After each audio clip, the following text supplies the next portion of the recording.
I used to believe that silence meant safety, that if you didn't argue, didn't question, didn't push back, nothing bad could happen. My father believed that even more than I did. He trusted family the way some people trust gravity, without ever checking if it might fail. We were supposed to be on the trip of a lifetime, an overseas expansion, a once-in-a-generation opportunity. Everything had been approved, guaranteed, backed by the one person in our family everyone said would never turn his back, my grandfather. Then, somewhere between airport lounges and unfamiliar hotel rooms, something shifted. While we were thousands of miles away enjoying what we thought was a hard-earned break, a single decision was made in total silence. No warning, no call, no confrontation. Just paperwork signed during a vacation. By the time my father realized what had happened, the guarantee was gone. The contracts unraveled. The money vanished. And the man who had promised to protect us simply disappeared behind lawyers and time zones. What hurt most wasn't the loss. It was learning that betrayal doesn't always arrive loudly. Sometimes it waits until you're far enough away that you can't fight back. If you're listening from somewhere in the world right now, tell me your location and local time in the comments. And if stories about quiet endurance and delayed justice resonate with you, I'd be grateful if you subscribed and stayed with me for what comes next. Before everything fell apart, our family looked stable in the way only quiet families do. There were no dramatic arguments, no public conflicts, no moments that would make outsiders pause. From the outside, we looked disciplined, respectable, even fortunate. Inside, however, everything revolved around one man, and always had. My grandfather, Richard Hale, was the unquestioned center of our family. He was nearing 80 at the time, his body slowing down, but his authority untouched. He had built his wealth decades earlier through real estate, private lending, and carefully timed investments. By the time I was old enough to understand money, his name alone was enough to open doors. Bank managers returned his calls immediately. Lawyers listened more than they spoke. Even distant relatives adjusted their tone when he entered a room. He never raised his voice. He never needed to. His power came from certainty. Certainty that he would be obeyed. Certainty that his decisions would not be challenged. Certainty that silence would protect him from accountability. My father, Daniel, was his second son. He was not the one my grandfather bragged about, nor the one he dismissed outright. My father existed in a narrow space between approval and disappointment, spending his entire adult life trying to stay balanced there. He was intelligent, methodical, and deeply risk-averse, not because he lacked ambition, but because he feared losing what little independence he had carved out for himself. My father ran a mid-sized business in the U.S. It wasn't glamorous, but it was steady. He paid his employees on time, avoided debt when possible, and grew slowly. People respected him, but there was always an unspoken asterisk attached to his success. He's Richard Hale's son. That sentence followed him everywhere. It followed him into meetings, into banks, into conversations that were never meant to be cruel, but always were. My father heard it too, even when no one said it out loud. And because of that, he learned early on that gratitude mattered more than pride. At home, my father was gentle to a fault. He avoided conflict the way some people avoid illness. He believed patience was strength and endurance was dignity. If my grandfather corrected him, my father adjusted. If my grandfather disagreed, my father apologized even when no apology was owed. I grew up watching this dynamic and learning without being taught that silence was safety. You didn't interrupt elders. You didn't question generosity. You didn't ask for clarity when reassurance had already been offered. In our family, to ask too many questions was to suggest distrust, and distrust was treated as betrayal. That mindset shaped everything. When my father first mentioned the overseas expansion, it was careful and measured. Years of planning had led to this moment. The opportunity wasn't reckless, but it was larger than anything he had attempted before. The numbers were significant. The contracts were complex, and because of that, financial institutions required guarantees that went beyond my father's personal assets. The banks didn't doubt his competence. They doubted his insulation. That was when my grandfather stepped in. It happened one evening at a family dinner, the kind that felt ordinary until it wasn't. My father explained the deal, calmly presenting it as information rather than a request. He didn't ask for help. He never did. He simply described the structure, the timeline, the safeguards. My grandfather listened without interruption. When my father finished, there was a pause long enough to make everyone uncomfortable. Then my grandfather spoke. "I'll guarantee it," he said. "That won't be an issue." That was all. No negotiation. No discussion of conditions. No warnings. Just a statement delivered with the authority of a man accustomed to being believed. The tension in the room evaporated instantly. My mother relaxed. My father exhaled visibly. He thanked my grandfather with genuine relief, not entitlement. I remember feeling something tighten in my chest, not fear, not suspicion, but a quiet awareness that something important had just been decided too easily.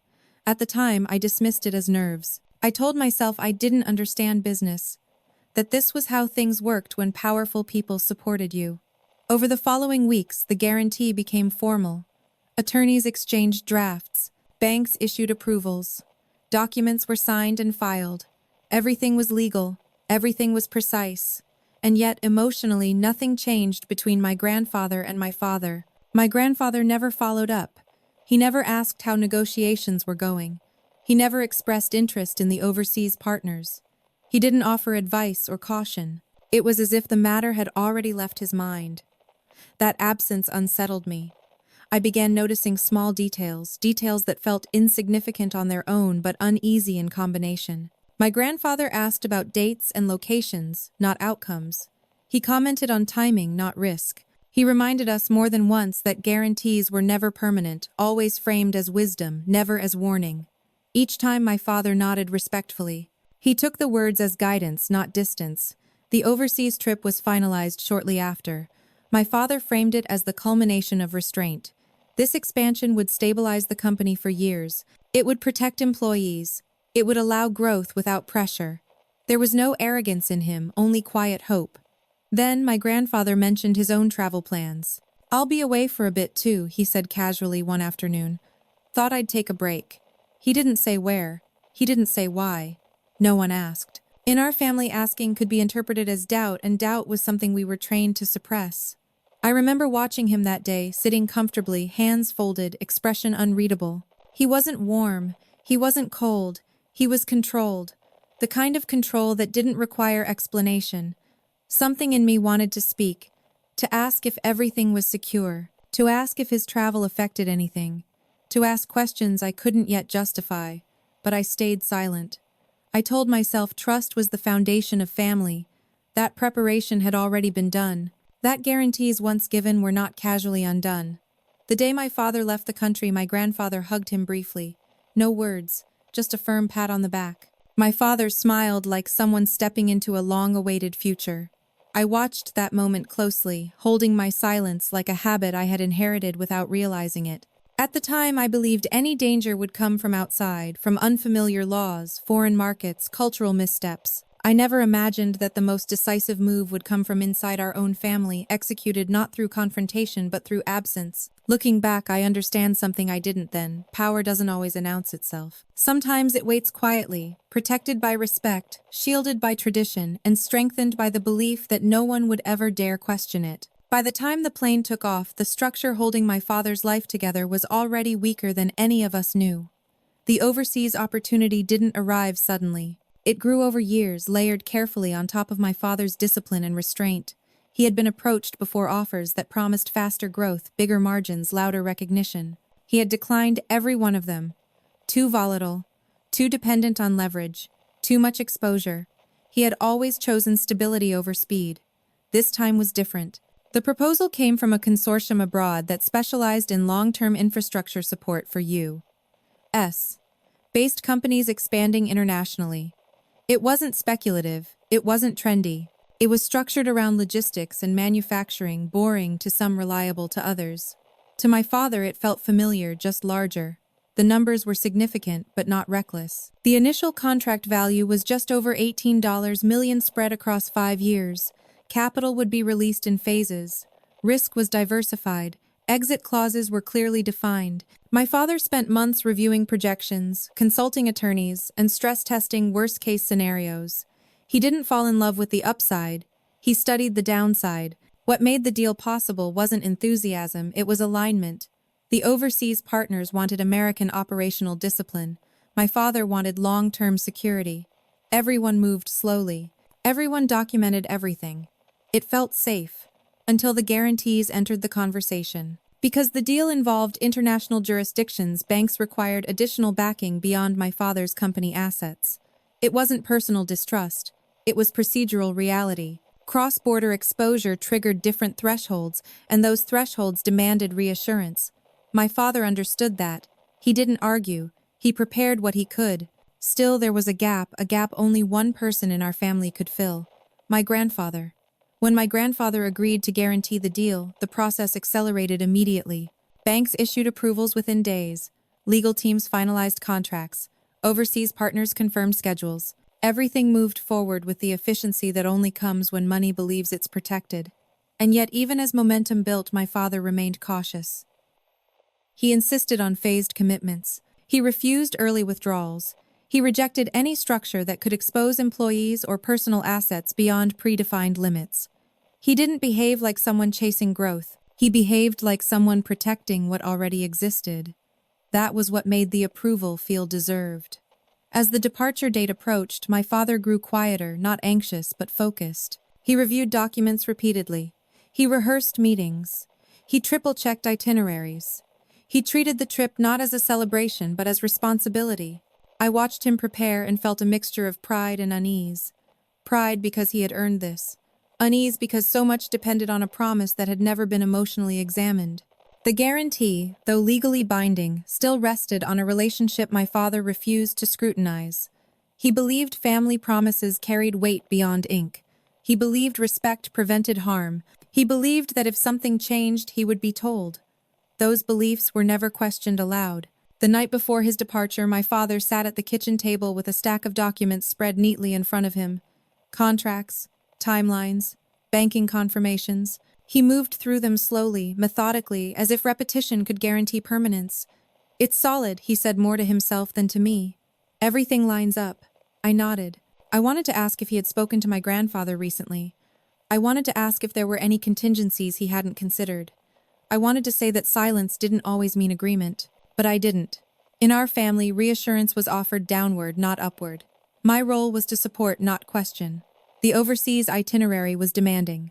Multiple cities, tight schedules, meetings with partners, regulators, and local council. Time zones alone would make communication difficult. My father would be largely unreachable during key periods not by choice, but by logistics. That should have worried him more than it did. The morning he left, everything felt unusually calm. No tension. No last-minute changes. My grandfather arrived briefly to say goodbye. He didn't ask questions. He didn't offer advice. He simply observed. "I'll be traveling too," he mentioned again almost casually. "So don't worry if I'm not immediately available." My father smiled. "Of course," he said. "Enjoy yourself." That was the moment I remember most clearly, not because anything happened, but because nothing did. No clarification, no reassurance, just an exchange built entirely on assumption. After my father departed, the house felt quieter, heavier. Days passed normally at first. Emails came in confirming meetings had gone well. Overseas partners expressed confidence. There were no warning signs, no alarms. Everything unfolded according to plan. Then my grandfather left as well. He didn't announce his departure in advance. He simply wasn't there one morning. His assistant mentioned he had flown out late the night before. No destination shared. No return date specified. I told myself it didn't matter. But I began noticing absences, not dramatic ones, just gaps. Calls returned later than usual. Emails answered by intermediaries. Questions redirected to attorneys. It wasn't secrecy. It was distance. My father remained optimistic. He sent short messages when time allowed, updating us on progress. Meetings were productive. Partners were aligned. The first phase of capital had been released overseas. Everything was moving. He didn't know what was happening at home. I didn't know how to explain the growing tension I felt without evidence. I had nothing concrete, no facts, just the sense that too much was happening without communication. By the time the trip reached its midpoint, the deal was effectively live. Commitments had been made, obligations activated. There was no easy pause button anymore. That was when the silence became dangerous. My grandfather's vacation placed him within reach of legal authority over the guarantee. He had access to the same institutions that had approved it. He had the ability to act without confrontation, without explanation, without alerting the person most affected. And because everyone trusted him, no one monitored him. My father, thousands of miles away, believed the hardest part was behind him. He believed the foundation was set. He believed family promises didn't evaporate quietly. He had no idea that while he was negotiating futures in unfamiliar cities, the ground beneath him was being adjusted by someone he had never imagined preparing to let go. The opportunity itself was real. The work was legitimate. The risk was calculated. What my father underestimated wasn't the market. It was the power of someone who never needed to explain why they changed their mind. My grandfather called it a vacation, but nothing about it felt like rest. He mentioned it the same way he mentioned everything else in his life, without detail, without invitation for follow-up. A few days after my father's departure, his house was simply quiet. The lights were off. The driveway was empty. His assistant confirmed he had flown out late at night first class with a flexible return date. He wanted privacy, she said, as if that explained everything. At first I told myself it meant nothing. My grandfather traveled often. He preferred anonymity, hated itineraries that could be questioned, and yet this time felt different. Not because of where he went, we didn't know that, but because of when. My father was now fully immersed overseas. His days were booked from early morning to late evening. Meetings bled into dinners, dinners into planning sessions. Time zones worked against him. Calls home were brief, sometimes delayed by an entire day. When he spoke, he sounded tired but hopeful. "It's going well," he told me during one late-night call. "They're efficient, serious." This was the right move. I believed him, or at least I wanted to. Meanwhile, communication with my grandfather grew thinner. Messages were returned through his assistant. Questions were answered indirectly. Anything involving timelines or documents was redirected to attorneys. It wasn't alarming on its own, but layered against the context, it unsettled me. One afternoon I received an automated notification from a banking portal my father had given me access to for emergencies. It wasn't an alert, just a routine update. A timestamp, a record of review activity on the guarantee documents. It didn't say anything had changed, but it said someone had looked. I stared at the screen longer than I should have, telling myself not to overinterpret. High net worth accounts were reviewed constantly. Lawyers checked files all the time. There was nothing actionable there. Nothing provable. Still, I couldn't shake the feeling that things were moving quietly just out of reach. My grandfather's travel schedule remained undefined. When I asked carefully, respectfully, his assistant responded with practiced calm. "He's enjoying his time. Limited availability. Limited for whom?" I wondered. Days passed. Then a week. My father sent photos from unfamiliar cities, conference rooms, construction sites. He looked smaller in those pictures framed by foreign signage and unfamiliar faces, but he was smiling. The first phase of capital had already been deployed overseas. Local partners were preparing infrastructure. Commitments were no longer theoretical. This wasn't a vacation for him. It was execution. The irony was that the only person treating this period like leisure was the one person whose decisions carried the most weight. I later learned that my grandfather had chosen a destination that gave him convenient access to international financial institutions. Not because he needed to conduct business, at least not officially, but because the jurisdiction allowed him to move with fewer personal interruptions. Time zones worked in his favor. Privacy laws worked in his favor. And more importantly, my father's absence worked in his favor. There was no confrontation, no argument, no reason to notify anyone, just timing. The first real sign came through an email that wasn't meant for me. It was addressed to my father's legal team, copied to a generic company inbox that I happened to monitor. The subject line was neutral, administrative. The content was brief, professional, and devastating in its restraint. Please note that effective immediately, the guarantor has exercised his contractual right to withdraw ongoing backing as permitted under Clause 7.2. All relevant parties have been notified. There were no explanations attached, no apologies, no justifications. Just a timestamp, a signature, a reference number. I read it 3 times before the words settled. Effective immediately. My first instinct was denial. There had to be context, conditions, a misunderstanding. Guarantees didn't just disappear mid-process, not without warning, not without coordination. But the clause was there. Buried in legal language my father had reviewed but never emotionally absorbed. Conditional, revocable, protected by notice given to institutions, not to the person whose life it underwrote. The withdrawal wasn't illegal, it was precise. I tried calling my grandfather immediately. The call went unanswered. I left a message, calm, controlled, neutral. I didn't accuse. I didn't panic. I asked for clarification. Hours passed. No response. I called his assistant. She told me he was unavailable and would respond when he returned from where I wondered. By the time I reached my father, it was early morning where he was. He answered groggily, unaware that anything had shifted. I think something changed, I said carefully. There was an email. There was silence on the line, not confusion, not anger, just processing. I could hear him scrolling, reading, rereading. That can't be right, he said finally. He wouldn't do that without telling me. He didn't say wouldn't. He said wouldn't without telling me. That distinction mattered. Within hours, the consequences began unfolding overseas. Banks paused transfers. Partners requested emergency meetings. Legal counsel flagged exposure. Commitments that had been solid days earlier were suddenly under review. My father spent the rest of that day moving from one urgent conversation to the next, trying to understand a decision that had been made without him. He called my grandfather repeatedly. Messages went unanswered. Emails bounced between attorneys. Time zones stretched the silence longer, heavier. And through it all, my grandfather remained unreachable. Not because he was hiding, but because he didn't need to respond. The guarantee was already gone. The vacation continued. What struck me most wasn't the cruelty of the act, but its cleanliness. No raised voices, no conflict, no spectacle. Just a withdrawal executed while the person most affected was thousands of miles away, legally bound, culturally isolated, and emotionally unprepared to fight back. My father didn't rage. He didn't accuse. He apologized to partners, to staff, to people who had done nothing wrong. He believed even then that there had been a misunderstanding. That family wouldn't choose timing like this on purpose. I watched him cling to that belief as reality tightened around him. By the time the sun rose again in the U.S., the damage was already moving faster than explanation. The vacation had done exactly what it needed to do. It created distance. And in that distance, everything my father had built began to slip quietly, efficiently, and without a single word spoken, face to face.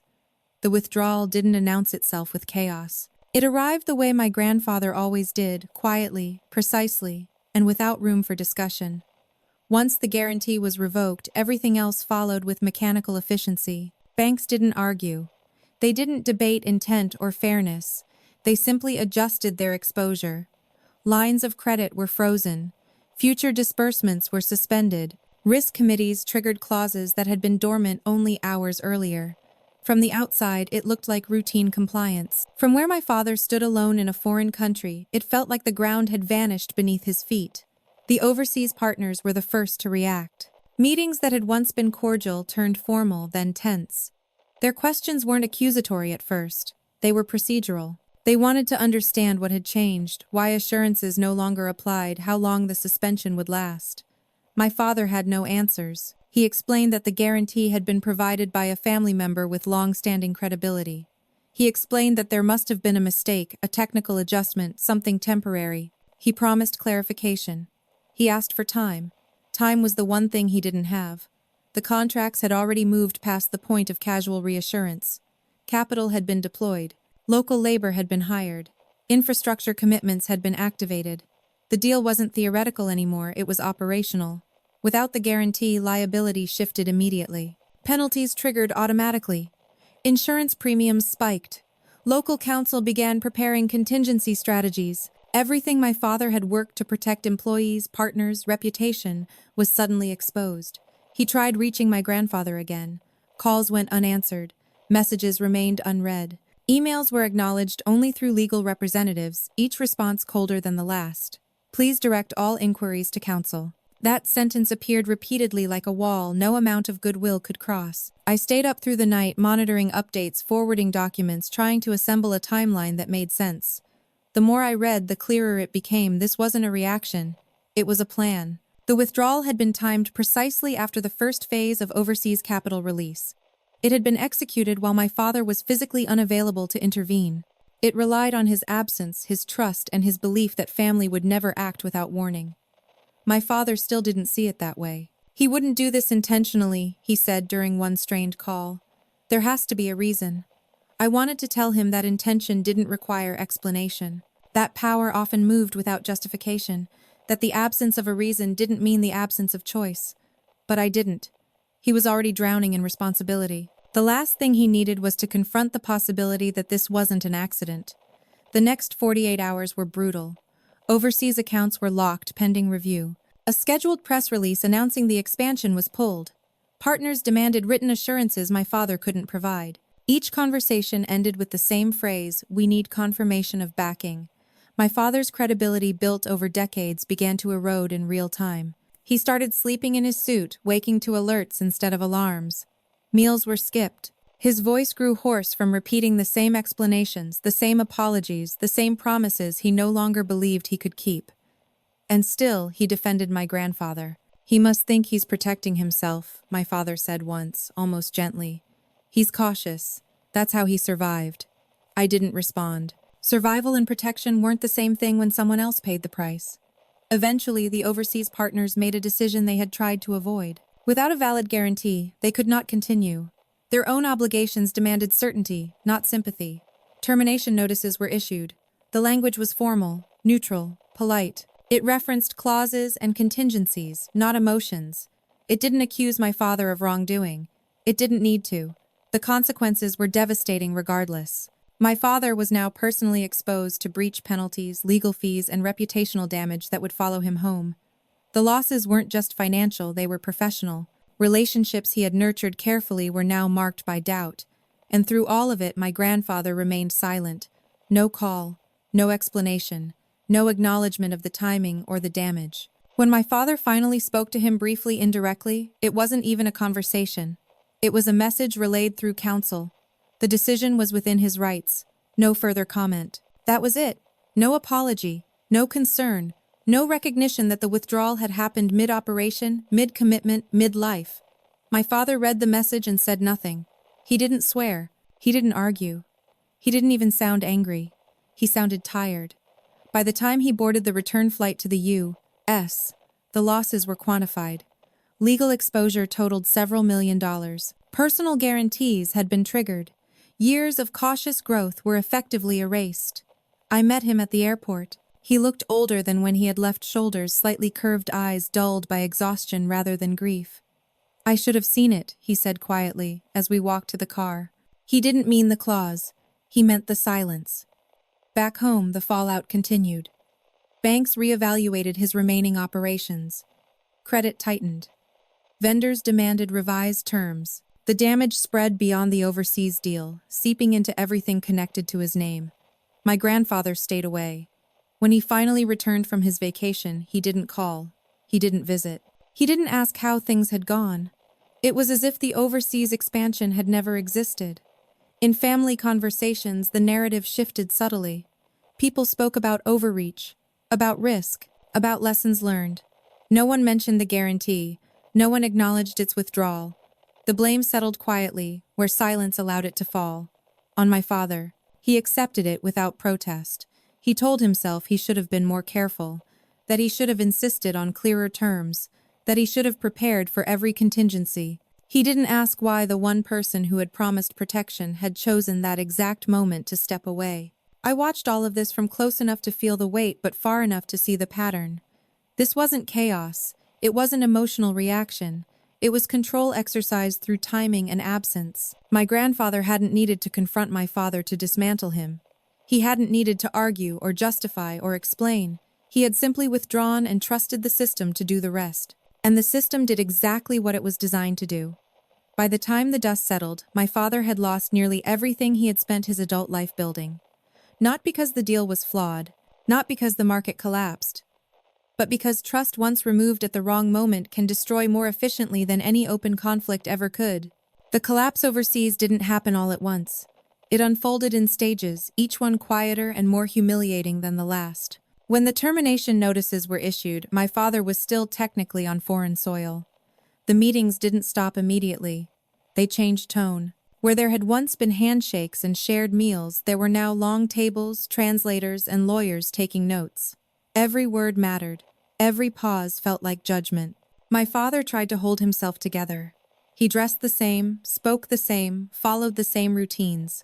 But I could hear the strain in his voice when we spoke. He was no longer discussing strategy, he was negotiating damage. The partners weren't cruel. They didn't need to be. Their disappointment was worse than anger. They had trusted my father's assurances, trusted the documentation, trusted the guarantee that had carried a respected name. Now they were left explaining to their own boards why the foundation had vanished mid-project. And explanations don't travel well across borders. Local counsel began outlining the implications in careful language: contractual penalties, arbitration risks, temporary asset freezes to protect counterparties. Each phrase landed heavier than the last. My father listened without interruption, nodding, asking questions only when necessary. He didn't argue. He didn't defend himself. That was the most painful part to watch. Even as blame hovered in the room, he refused to shift it. He didn't say his father had withdrawn the guarantee. He didn't accuse. He simply said circumstances had changed, and he took responsibility. Responsibility became his shield and his burden. The cultural isolation made everything worse. In that country, reputation carried weight beyond contracts. Word spread quickly that the American partner's backing had collapsed. Meetings were canceled. Calls went unanswered. Doors that had been opened days earlier now required appointments that never came. At night, my father stayed awake in his hotel room, documents spread across the bed like a losing hand. Time zones ensured that when he needed answers from the U.S., offices were closed. When offices opened, he was already in meetings trying to prevent further erosion. He tried calling my grandfather again. The calls didn't connect. Once, after days of silence, my grandfather's assistant answered and told him politely that all communication should go through legal counsel. No emotion, no urgency, just procedure. My father thanked her and hung up. He didn't swear. He didn't cry. He sat there in silence, staring at the phone as if it might explain itself. The next blow came when overseas banks formally froze the project accounts. It wasn't punitive, it was protective. But protection for one side felt like suffocation to the other. Payroll was delayed. Contractors demanded assurances. Suppliers threatened legal action. My father wired what personal funds he could to stabilize the situation, even knowing it wouldn't be enough. He wasn't trying to save the deal anymore. He was trying to save people. That decision would cost him later, but at the time it felt unavoidable. The shame was crushing, not public shame, but internal. My father had built his life on reliability, on being the person who didn't overpromise, who didn't put others at risk. Now he was watching his name become a liability in rooms where it had once carried respect. And still he believed this would be resolved. "He'll explain," my father said once, almost pleading with the idea rather than with me. "There must be a reason. Maybe he panicked. Maybe he misunderstood the timing." I didn't answer. I had seen the timestamps, the sequence, the precision. This wasn't panic. It was timing. The final meetings overseas were the hardest. My father stood in front of people who had committed resources, time, and trust, and he had nothing left to offer but apology. He accepted responsibility for failures that weren't operational. He absorbed anger that wasn't entirely his. When arbitration was discussed, he agreed without resistance. When penalties were outlined, he asked only for clarity, not leniency. By the end of the week, there was nothing left to negotiate. The project was officially terminated. Legal proceedings were scheduled to continue remotely. My father was advised quietly, respectfully, that his presence was no longer required. That phrase echoed in my mind when he told me, "No longer required." The flight home felt endless. He sat by the window, hands folded, eyes unfocused. He didn't watch movies. He didn't sleep.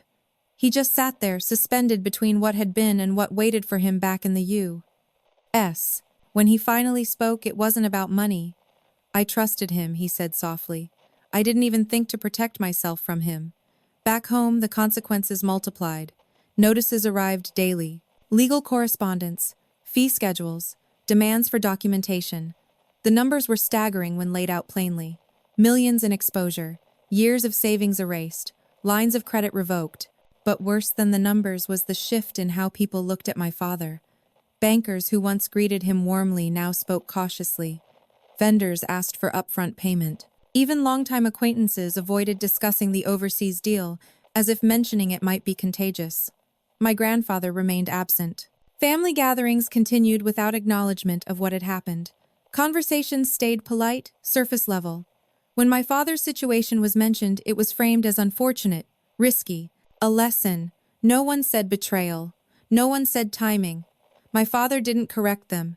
He took a smaller office, Let employees go gently one by one, apologizing as if their losses were his fault alone. He sold assets quietly, without resentment. He absorbed judgment without defending himself. And through all of this, he never once confronted my grandfather. Not because he didn't understand what had happened, but because confronting him would mean admitting that the foundation of trust he had lived on was never solid to begin with. I watched my father carry that weight in silence, and something in me changed. I stopped believing that endurance was always noble. I stopped believing that silence protected the innocent. I began to see how power operates most effectively when no one dares to name it. The overseas collapse wasn't just the end of a business venture. It was the moment my father learned that respect without boundaries can be weaponized. And it was the moment I realized that the truth, documented, precise, undeniable, was the only thing left that could stand up to silence. Coming home didn't feel like relief. It felt like exposure. The moment my father stepped back onto U.S. soil, the distance that had softened the damage overseas disappeared. Here, the consequences had names, addresses, and deadlines. Certified letters waited in neat stacks. Voicemails filled his phone before he even reached the parking garage. Everyone wanted something: clarification, reassurance, payment, explanation. He had none to give. Our house, once a place of routine and quiet order, turned into a holding area for uncertainty. The dining table disappeared under folders and envelopes. Legal correspondence arrived daily, each one adding another layer to the reality we couldn't undo. Arbitration notices, bank reviews, revised credit terms. The language was formal, restrained, and relentless. The numbers were worse when seen all at once. Between breach penalties, legal fees, frozen assets, and personal guarantees my father had activated overseas to protect others, the exposure exceeded $6 million. Not all of it would be due immediately, but all of it was real.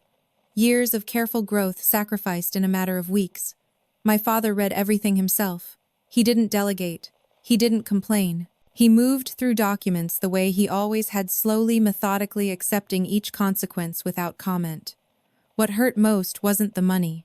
It was the shift. Banks that had once trusted his judgment now spoke in conditional terms. Vendors who had known him for years requested deposits. Conversations ended with phrases like risk reassessment and temporary adjustment, polite ways of saying trust had been withdrawn. And then there was family. The first gathering after his return was subdued. No one mentioned the overseas deal directly. People asked how the trip had been, how he was feeling, whether he was tired. The questions hovered just far enough from the truth to avoid responsibility. When the subject finally surfaced, it did so gently and inaccurately. It was a big risk, someone said. International stuff always is. My father nodded. Another relative added, these things happen. You can't rely on anyone in business. My father nodded again. No one mentioned the guarantee. No one acknowledged its withdrawal. No one asked why it had happened mid-operation during travel after commitments were locked in. My grandfather sat quietly through it all, composed as ever. He didn't defend himself. He didn't accuse my father. He didn't need to. The silence did the work for him. When my father spoke to him privately days later, the conversation lasted less than 5 minutes. My grandfather didn't raise his voice. He didn't justify the timing. He simply stated that the guarantee had been withdrawn in accordance with the contract, that circumstances had changed, and that everyone needed to take responsibility for their own decisions. There was no obligation to continue, he said calmly. My father listened. He didn't argue. He didn't ask why the decision had been made while he was overseas. He didn't ask why no warning had been given. He thanked my grandfather for his time and left. When he told me about it, his voice was flat, not angry, not emotional. He believes he did nothing wrong, my father said. Legally, he didn't. That distinction, legal versus right, hung between us heavy and unresolved. In the weeks that followed, my father downsized his life with quiet efficiency. He closed satellite offices, let go of employees with severance he could barely afford, sold property at losses he didn't mention. Each decision was made without bitterness, as if resentment would only slow the process. People began to treat him differently, not unkindly but cautiously. Invitations slowed. Conversations shortened. His name, once associated with stability, now carried a question mark. He became an example people referenced indirectly. I know someone who expanded too fast, they would say. It can happen to anyone. My father never corrected them. He took a smaller office in a shared building, the kind of place he had occupied decades earlier when he was just starting out. He arrived early every day, left late, and rebuilt what he could without asking for help. And still, he didn't confront my grandfather. Not because he didn't understand the sequence of events, but because confronting him would mean challenging the family structure that had defined his entire life. It would mean admitting that obedience hadn't protected him, that gratitude hadn't earned loyalty, that silence hadn't prevented harm. For my father, that realization was more painful than any financial loss. I watched him absorb blame that wasn't entirely his, and something in me hardened, not into anger but into clarity. I began organizing everything quietly. Emails, timestamps, bank notices, legal filings, travel records. I wasn't looking for revenge. I wasn't even looking for confrontation. I was looking for truth documented, chronological, undeniable. What emerged was a pattern too precise to dismiss. The guarantee had been reviewed days before my grandfather's departure. Withdrawn shortly after, overseas funds were released. Executed while my father was in transit between meetings, unreachable by phone. Communicated only to institutions, not to the person most affected. It wasn't accidental. It wasn't reactive. It was strategic. I didn't show my father what I had compiled. Not yet. He wasn't ready, not emotionally, not structurally. He still believed endurance was the right response. That dignity meant absorbing damage without accusation. But I knew something had shifted. The family narrative that my father had simply taken a risk and lost was settling into place because no one challenged it. Silence was rewriting history in real time. And unless someone spoke not emotionally, not publicly, but precisely, that version would become permanent. My father stood upright through it all, carrying loss without protest. He rebuilt, quietly refusing to be bitter, refusing to ask for sympathy. But I understood now that silence had limits, and that justice, if it came at all, wouldn't come from confrontation. It would come from timing, documentation, and a moment when silence could no longer protect the person who relied on it most. I didn't start organizing the documents because I wanted justice. I started because disorder felt dangerous. The house was full of paper letters, notices, statements, filings, each one arriving with urgency, each one demanding attention. My father read everything, but he read it the way someone reads weather reports after the storm has already passed. He absorbed information without expectation, without resistance. I couldn't do that. So I began quietly, methodically, without telling anyone. I created folders, physical and digital. I sorted by date, by sender, by jurisdiction. Emails went into one place, bank notices into another, legal correspondence into another still. At first it felt like busy work, something to give shape to chaos. Then patterns began to emerge. The first thing I noticed was timing. The guarantee documents had been accessed multiple times in the days leading up to my grandfather's departure. Not modified, accessed, reviewed, flagged. The timestamps aligned too closely with his travel itinerary to ignore. Each review occurred during hours when my father was either in transit or in meetings overseas. Then there was the withdrawal itself. The notice had been issued less than 24 hours after the first phase of overseas capital was confirmed as released. That detail mattered. It meant obligations had already been activated. It meant reversal would cause maximum disruption. It meant the decision had been made not to prevent risk, but to avoid shared exposure. I compared the withdrawal timestamp with my father's calendar. He had been in a secured facility at the time, phone inaccessible. Even if my grandfather had wanted to notify him, and I no longer believed that he couldn't have been reached. The next layer was communication. The banks had been notified immediately. Overseas partners had been notified formally. Attorneys had been looped in efficiently. The only person excluded from direct notification was my father. That wasn't an oversight. That was design. As I kept digging, the picture sharpened. Clause 7.2, the one that allowed revocation, had been highlighted in a prior legal memo months earlier. It had been presented as a formality, a standard provision. My father had acknowledged it, signed off on it, and moved on. He trusted context more than fine print. My grandfather trusted fine print more than context. There were emails between legal teams discussing optimal timing and minimizing reputational exposure. No emotional language. No mention of family. Just strategy. Risk management. Distance. I remember sitting alone at the dining table late one night, staring at a timeline I had printed and taped together. It stretched across the surface like a quiet accusation. Every major event aligned. Review, travel, capital release, Withdrawal. Silence. It was airtight, and still I said nothing. Not because I doubted the truth, but because I understood something my father didn't yet. Facts alone don't change power dynamics. Timing does. If I confronted my grandfather privately, he would deny nothing and admit nothing. If I confronted him emotionally, I would be dismissed as biased. If I showed my father too soon, he would try to protect the family, not himself. So I waited. In the meantime, the consequences continued to play out.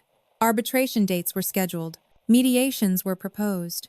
My father's lawyers advised caution, discretion, and patience. They believed the overseas losses could be mitigated, perhaps settled quietly. What they didn't see was the internal narrative forming within the family. People had decided what had happened. My father had taken a risk. My grandfather had protected himself. End of story.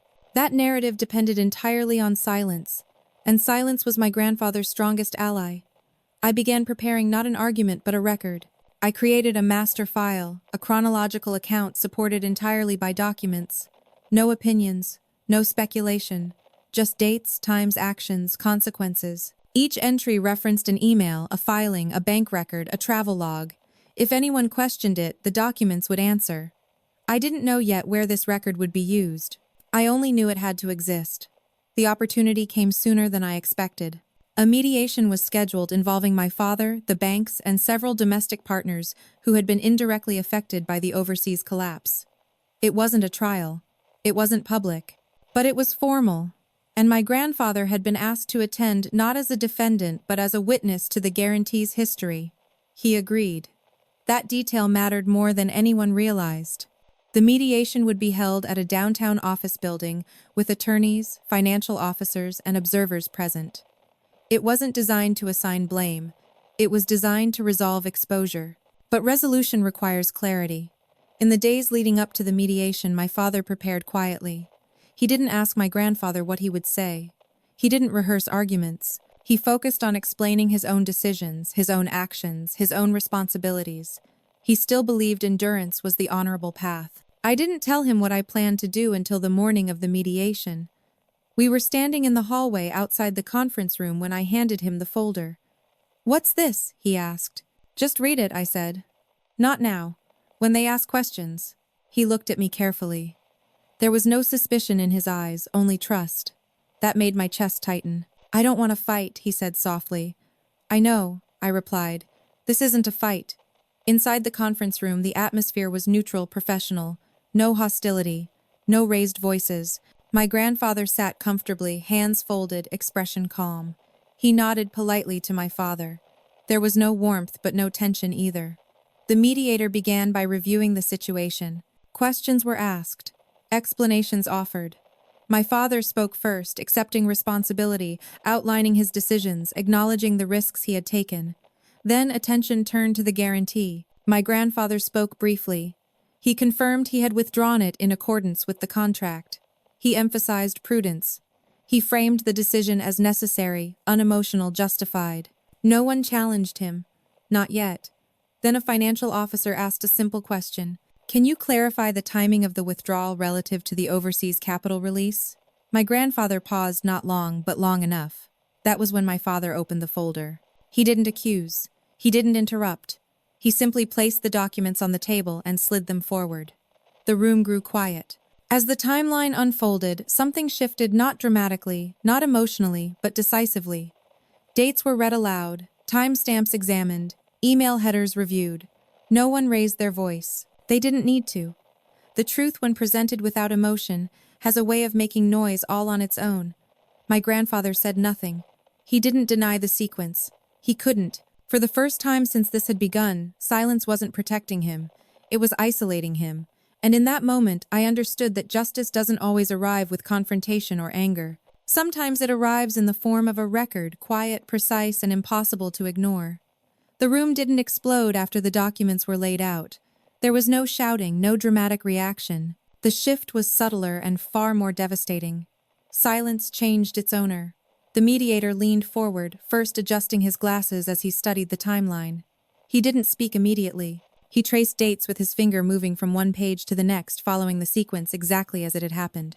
A financial officer beside him did the same. Pages rustled softly. Pens stopped moving. My father sat still, hands folded in his lap. He didn't look at my grandfather. He didn't look at me. He stared straight ahead, breathing slowly, as if afraid that any movement might undo the clarity unfolding in front of us. My grandfather remained composed, but the kind of composure that suddenly feels exposed. He had always relied on calm as a shield. Now that same calm made him stand out. The mediator cleared his throat. Just to confirm, he said carefully, the guarantee was reviewed on these dates, correct? My grandfather nodded once. Yes, and the withdrawal was executed at this time. The mediator tapped the page. Yes, my grandfather replied. His voice was steady.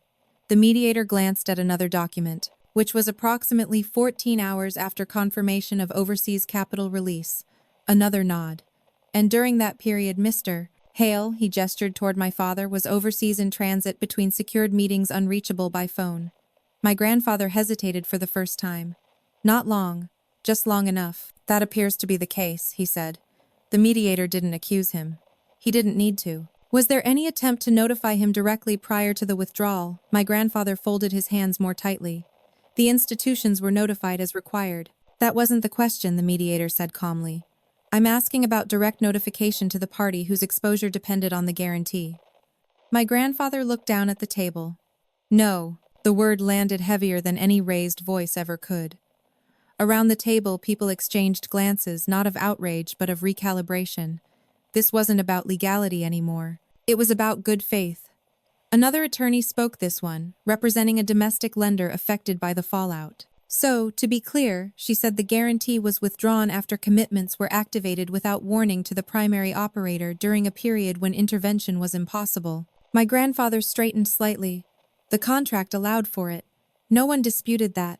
But contracts, I was learning, don't exist in isolation. They live inside timelines, relationships, and expectations. And when those are violated, precisely people notice. My father finally spoke. I'm not disputing your right, he said quietly, still not looking at my grandfather. I'm explaining the impact. His voice didn't shake. That was the most astonishing part. When the guarantee was withdrawn, I had already authorized payroll vendor contracts and regulatory filings overseas. Those decisions were made based on assurances that were active at the time. I would not have proceeded otherwise. He paused, then added, I wasn't asking for protection forever. I was asking for notice. The room remained silent. My grandfather said nothing. For the first time in my life, I saw something close to discomfort cross his face. Not guilt, not regret. Just the realization that the structure he relied on, silence, authority, deference, was no longer working the way it always had. The mediator leaned back in his chair. This changes the context, he said evenly. No accusation, no judgment, just acknowledgement. From there, the conversation shifted. Not dramatically, but directionally. Questions were reframed. Responsibility was redistributed, not eliminated, but clarified. My father was no longer the sole axis around which the failure rotated. The phrase, bad faith timing, appeared once. Then again. No one looked at my grandfather when it was said. They didn't need to. By the end of the session, no ruling was issued. That wasn't the purpose. But something more important had happened. The narrative had fractured. The story that my father had simply overreached, acted recklessly, misjudged risk no longer held. It couldn't not, with documents on the table showing that the most damaging decision had been made deliberately, strategically, and in silence. As we left the building, my grandfather walked a few steps behind us. He didn't speak. He didn't acknowledge what had happened. He didn't offer explanation. My father didn't turn around. Outside, the city moved on as if nothing had changed. Cars passed. People talked into phones. The world didn't pause for our family reckoning, but something had shifted permanently. In the days that followed, the ripple effects became visible. Banks reopened conversations not out of sympathy but reassessment. Terms were renegotiated, penalties recalculated. My father's legal exposure didn't disappear, but it narrowed. Responsibility was shared in ways it hadn't been before. And within the family, the silence felt different. People began asking quieter questions. Not accusatory ones, curious ones. When exactly was the guarantee withdrawn? Did Dad know at the time? Why wasn't there a warning? My grandfather answered none of them. He didn't need to. His silence now carried weight of a different kind. My father didn't celebrate. He didn't feel vindicated. When I asked him how he felt, he took a long time to answer. Relieved, he said finally. Not because I was right, but because the truth is visible. That visibility mattered more than money. We didn't speak about my role in what had happened. Not directly. He didn't thank me. He didn't need to. Our understanding lived in the quiet between us. For the first time since the collapse overseas, my father slept through the night. Justice hadn't arrived with a verdict or an apology. It had arrived with clarity. And clarity, once established in a public room, is impossible to fully undo. My grandfather retreated further after that. He attended fewer gatherings, spoke less, listened more. His authority didn't vanish, but it was no longer absolute. It had edges now, boundaries. The silence he had used so effectively for decades had finally been met with something stronger than confrontation. It had been met with record timing and truth. The authority didn't arrive with flashing lights or raised voices. It arrived in the form of follow-up letters, scheduled reviews, and people who suddenly took more interest in timelines than intentions. After the mediation, several institutions initiated formal internal reviews. Not investigations in the dramatic sense, no accusations, no public statements, but compliance assessments that carried weight precisely because they were quiet. When banks re-examine transactions, they don't do it for spectacle. They do it to protect themselves. And protection, when documented, has consequences. My father was asked to submit additional materials. So was my grandfather. Requests came from multiple directions: domestic lenders, arbitration panels, risk committees that had been satisfied once and now weren't. Each request focused on the same narrow window of time: the days surrounding the withdrawal. Dates, notifications, access logs, counsel communications. No one asked whether the withdrawal was legal. That had already been answered. They asked whether it was responsible. My grandfather complied formally. He submitted documents through counsel. He declined interviews. He did everything by the book. On paper, his responses were flawless. But paper can only carry you so far when sequence is the problem. In one review session, a senior compliance officer asked a question so simple it felt almost naive. Why that day? Not why withdraw, not whether withdraw. Why then? My grandfather's attorney answered with practiced language: risk reassessment, evolving exposure, personal discretion. The officer listened without interruption, then compared the answer to the timeline already on file. The reassessment occurred after capital deployment, the officer said, and during a period when the primary operator was unreachable. That wasn't an accusation, it was an observation. The room grew quiet. My father wasn't present for that exchange, but he heard about it later from his attorney. When he told me, he didn't sound triumphant. He sounded tired, as if each new acknowledgement peeled back another layer of something he had spent his life believing. Over the following weeks, the consequences became more concrete. One domestic lender revised its position, reclassifying part of my father's exposure as mitigated by third-party timing decisions. That adjustment alone reduced his immediate liability by nearly $1.2 million. Another institution offered restructuring terms that had previously been denied, citing new contextual information. None of it came with apologies. It didn't need to. The most significant moment came during a public arbitration hearing related to secondary damages from the overseas collapse. It wasn't headline-worthy. There were no reporters. But the room was full: attorneys, financial representatives, observers from related industries. And my grandfather was there. He sat straight-backed, hands, folded eyes forward. He looked exactly as he always had, calm, controlled, unshaken. But the dynamic had changed. People didn't defer automatically anymore. They listened, yes, but they questioned. The arbitrator, a former judge with decades of experience, reviewed the record carefully before speaking. "The issue before us," he said, "is not the right to withdraw a guarantee. That right is clear. The issue is whether the manner and timing of withdrawal materially contributed to avoidable harm." My grandfather's attorney objected briefly, citing contractual terms. The arbitrator acknowledged the objection and continued. "Contracts do not exist in a vacuum," he said. "They exist in operational reality." He turned to my grandfather. "Were you aware at the time of withdrawal that overseas commitments had already been activated?" "Yes," my grandfather replied. "Were you aware that the primary operator was unable to respond or mitigate due to location and schedule?" "Yes."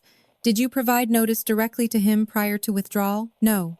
The arbitrator nodded slowly. No further questions. That was it. No lecture. No condemnation. Just a record established in a public forum, entered into proceedings that would follow my grandfather long after this case concluded. The ruling that followed didn't reverse the past. It didn't restore the overseas deal. It didn't erase the losses. But it did something else. It formally recognized that my father's damages had been exacerbated by a third party's deliberate timing decision. Responsibility was redistributed. Settlements were adjusted. My father's name, once attached solely to failure, was now attached to context. When we left the hearing, my grandfather walked out alone. No one stopped him. No one confronted him. No one needed to. His authority, once unquestioned, had been reframed, not stripped away but limited, defined. My father and I sat in the car for a long time before driving home. The city hummed around us, indifferent to our quiet reckoning. "I don't feel like I won," my father said eventually. "You didn't," I replied. "You stood." He nodded. That mattered more than victory. In the months that followed, my father's life stabilized, not easily, not quickly, but honestly. He rebuilt on smaller terms with clearer boundaries. He documented everything. He asked questions he would have once considered disrespectful. He stopped mistaking silence for safety. My grandfather withdrew from public involvement after that. He still had wealth. He still had influence. But it no longer moved unchallenged. People listened and verified. At family gatherings, conversations became careful, polite, distant. No one mentioned guarantees or withdrawals. The subject didn't need to be spoken aloud anymore. It existed in records, rulings, and rooms where silence had finally lost its advantage. For the first time, my father stood upright, not because he had endured, but because the truth had been acknowledged in places where endurance alone would never have reached. Justice hadn't been loud, but it had been precise, and precision, once recorded, has a permanence that silence never does. The truth didn't restore what was lost. It didn't bring back the overseas project, the years of careful planning, or the confidence my father once carried so easily. What it did restore was something quieter and, in the long run, more durable. Dignity. After the arbitration ruling, nothing dramatic happened inside our family. There were no apologies, no confrontations, no emotional reckoning around a dining table.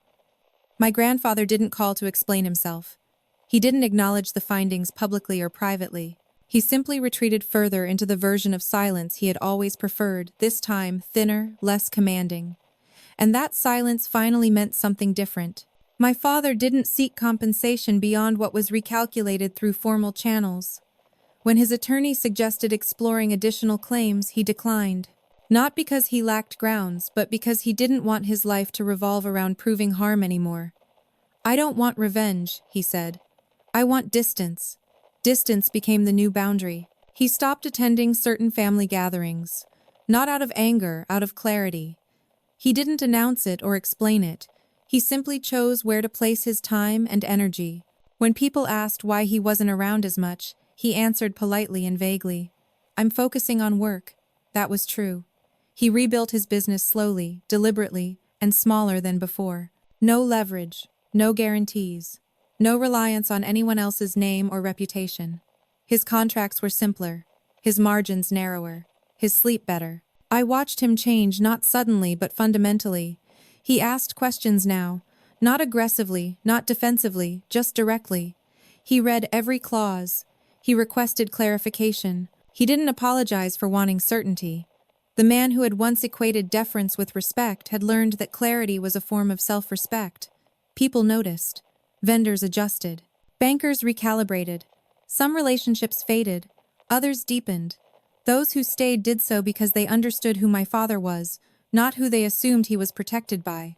My grandfather, meanwhile, became quieter in a way that wasn't strategic anymore. He still held wealth, still commanded formal respect, but the ease with which he once influenced outcomes was gone. Not because anyone challenged him openly, but because people no longer relied on assumption. Verification replaced reverence.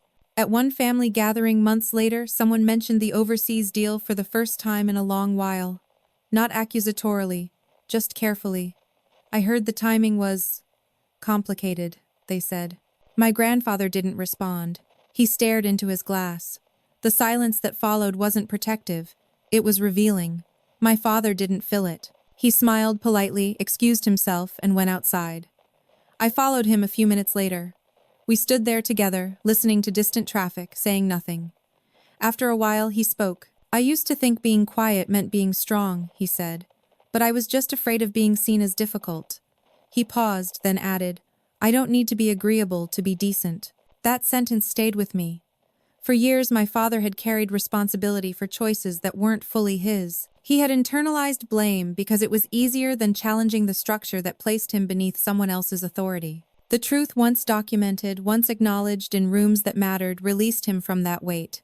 Not entirely. Scars don't disappear, but they stop bleeding. I never confronted my grandfather directly. I never needed to. The record had done what confrontation never could. It had limited his silence without escalating it. It had drawn boundaries without hostility. And in doing so, it had given my father permission to step out of a role he had never chosen consciously. We didn't celebrate the outcome. There was no sense of victory, only relief and something like peace. My father stopped explaining himself. When people asked about the past, he didn't defend or justify. He spoke calmly, factually, and briefly. He didn't assign blame. He didn't absorb it either. That's what happened, he would say. This is where I am now. That was enough. Watching him reclaim that simplicity taught me something I hadn't understood before. Justice doesn't always look like compensation or punishment. Sometimes it looks like the removal of a lie that has quietly governed your life. The lie that silence equals safety. The lie that obedience guarantees protection. The lie that family power is immune to scrutiny. Those lies had shaped our lives for decades. Truth didn't explode them. It outlasted them. My grandfather aged quickly after that, not physically but socially. He was still present, still listened to, still consulted, but he was no longer central. Decisions no longer waited for his approval. People moved carefully around him instead of orbiting him. He had lost nothing tangible, but he had lost something more subtle, the benefit of unquestioned trust. And my father, who had lost nearly everything tangible, had gained something he had never fully possessed before. A spine. He stood straighter. He spoke more slowly. He chose his words instead of swallowing them. He didn't rush to reassure others at his own expense. He didn't need to. The truth had already done that work for him. Life didn't reset after the truth came out. It rebalanced. There was no moment where everything suddenly made sense or where the losses stopped hurting. What changed was quieter than that. The constant tension my father carried, the need to justify, to reassure, to remain agreeable, slowly dissolved. Not all at once, not dramatically, but steadily enough that I noticed the difference in the way he moved through ordinary days. Mornings became slower. He stopped waking before dawn to preempt disasters that no longer belonged to him. He took time with his coffee, read the news without scanning for threats. When problems arose, he addressed them directly, instead of absorbing them silently. It wasn't confidence exactly. It was alignment. My father no longer lived as if he were waiting for approval. He didn't check his phone for missed calls from family members, who might question his choices. He didn't rehearse explanations in his head before meetings. He had accepted something that once would have terrified him. Not everyone needed to agree with him anymore. The business he rebuilt was smaller, but it was honest. Fewer contracts, clearer terms, no guarantees tied to relationships, only to performance. When partners asked for flexibility that felt vague, he declined politely. When banks requested additional assurance, he provided documentation or walked away. And he slept. That alone felt like a victory. Our relationship changed too. Not in dramatic conversations or declarations, but in posture. He listened differently now. When I spoke, he didn't immediately reassure or correct. He considered. He asked questions. He allowed uncertainty without rushing to smooth it over. One evening, months after everything had settled, we sat on the porch watching the light fade. The air was cool, the street quiet. He didn't look at me when he spoke. I thought being a good son meant staying quiet, he said. But I was just avoiding the risk of being honest. He let that thought hang between us. I don't regret trusting him, he added. I regret trusting without boundaries. That distinction mattered. We didn't talk about my grandfather much after that. He remained present in our lives, but distant in a way that felt intentional now. Not cold, just contained. He no longer offered advice, no longer asked about finances, no longer positioned himself as a safeguard. He had learned something too, though he never said it aloud. Silence no longer guaranteed control. At family gatherings, conversations stayed light, polite. People avoided the past not because it was forbidden, but because it no longer served anyone. The dynamic had changed. Power had redistributed itself quietly the way it always does when illusions fall away. My father didn't need acknowledgement from my grandfather to move forward. He didn't need closure in the form of apology. He had something more durable than that. Perspective. He understood now that standing upright didn't require confrontation. It required clarity. It required knowing where responsibility ended and where it never belonged to begin with. The overseas loss remained part of our history. The numbers never vanished completely. Some debts took years to settle. Some opportunities never returned. But the shame, the heavy unspoken burden that had settled on my father's shoulders lifted. Not because the past changed, because the story did. He was no longer the man who overreached and failed. He was the man who endured a calculated withdrawal, absorbed the damage without retaliation, and allowed the truth to surface through process rather than accusation. That distinction mattered in ways that no balance sheet could measure. I learned something too. I learned that justice doesn't always come from speaking louder. Sometimes it comes from speaking later with preparation, with documentation, with patience. I learned that silence can be a tool, but only when it's chosen, not inherited. Most of all, I learned that people who are underestimated often carry more strength than those who rely on authority. They just haven't been forced to reveal it yet. My father never sought to stand above anyone. He only wanted to stand level, and when the truth finally leveled the ground, he found his footing without needing to push anyone else down. That was the quiet ending to a story that could have destroyed him. Not a triumph, not a defeat, a standing. There's a lesson in this story that took our family decades to learn, and it isn't about money, contracts, or even betrayal. It's about silence. Many of us are taught that staying quiet is strength, that endurance is maturity, that if we don't argue, don't question, don't disrupt the peace, things will somehow work out. But real life doesn't always reward silence. Sometimes silence doesn't protect you, it erases you. What changed everything for my father wasn't anger or revenge. It was clarity. The moment the truth was written down, dated, and calmly placed on the table, the narrative shifted. Not because someone yelled louder, but because reality finally had a voice. The lesson is this: you don't have to be loud to stand tall, but you do have to be clear. Boundaries are not disrespect. Asking questions is not betrayal. And protecting yourself doesn't mean you've stopped loving others, it means you've started valuing yourself. If you're someone who has spent years enduring, quietly carrying blame that was never fully yours, I hope this story reminds you that your dignity matters. You are allowed to document your truth. You are allowed to wait for the right moment. And you are allowed to stand upright without apology. If this story resonated with you, I'd love to hear your thoughts. What part stayed with you the most? Please share your reflection in the comments, and don't forget to include your location and local time. And if you believe stories like this deserve to be told gently, honestly, and without noise, please consider subscribing to the channel. Your support helps these voices be heard.